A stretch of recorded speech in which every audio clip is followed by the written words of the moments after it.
Let us continue our reading of Pope Francis's Apostolic Letter on the liturgical reformation on the people of God, Desiderio Desideravi.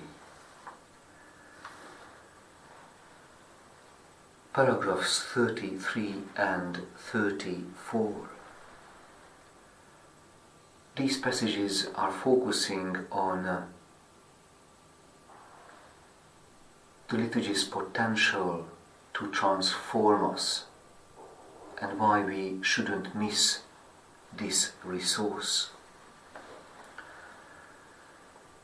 It is the community of Pentecost that is able to break the bread in the certain knowledge that the Lord is alive. It is the community of the Pentecost that is able to break the bread in the certain knowledge that the Lord is alive, risen from the dead, present with His word, with His gestures, with the offering of His body and blood. From that moment on, the celebration became the privileged place, though not the only one, of an encounter with Him. We know that only thanks to the grace of this encounter does a human being become fully human.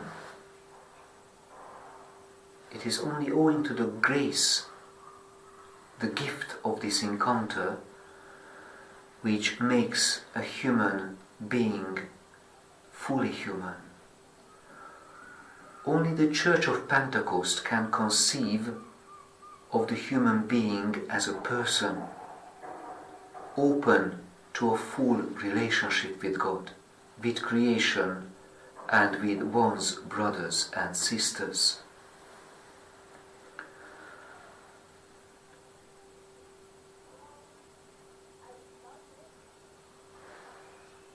In this is posed the decisive question of liturgical formation.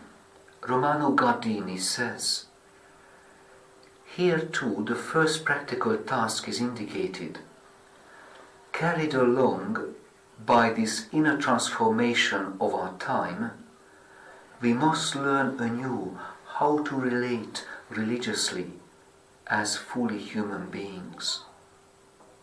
This is what the liturgy makes possible, to relate religiously as fully human beings. For this we must be formed.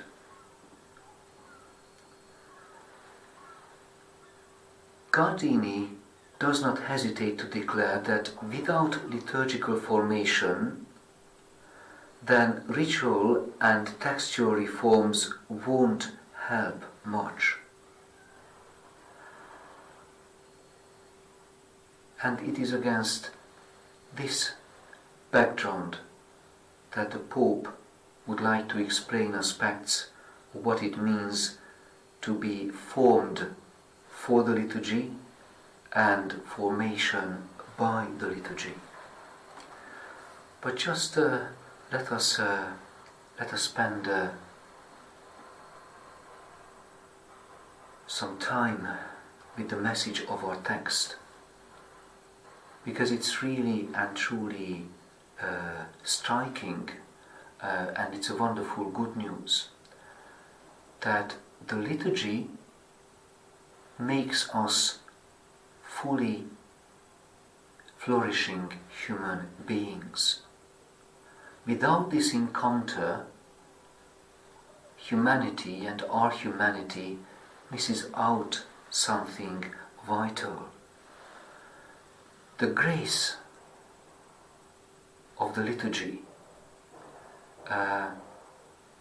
enables us to relate to each other, to one another, and to God religiously. That is why it is so wonderful to have the desire to celebrate the Eucharist. And this is, on the other hand, this is our task, to make an effort to live with the Eucharist as often as we can, at least weekly in our Sunday worship.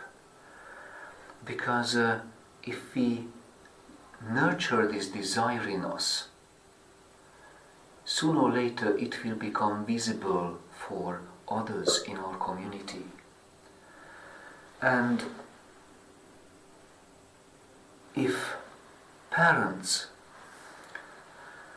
though it's a huge effort, if parents could make the effort of worshipping, attending worship together with their children on Sundays on a really regular basis, organizing the weekend around that it would happen, that would be the most important imaginable service to the church community, to implant, to hand over this desire for our children, the desire for the Eucharist. And implicitly it is about implanting the desire to become better persons, to be formed to be better persons who can relate religiously to each other and to God. And that's the very first and last step in making our world a better place.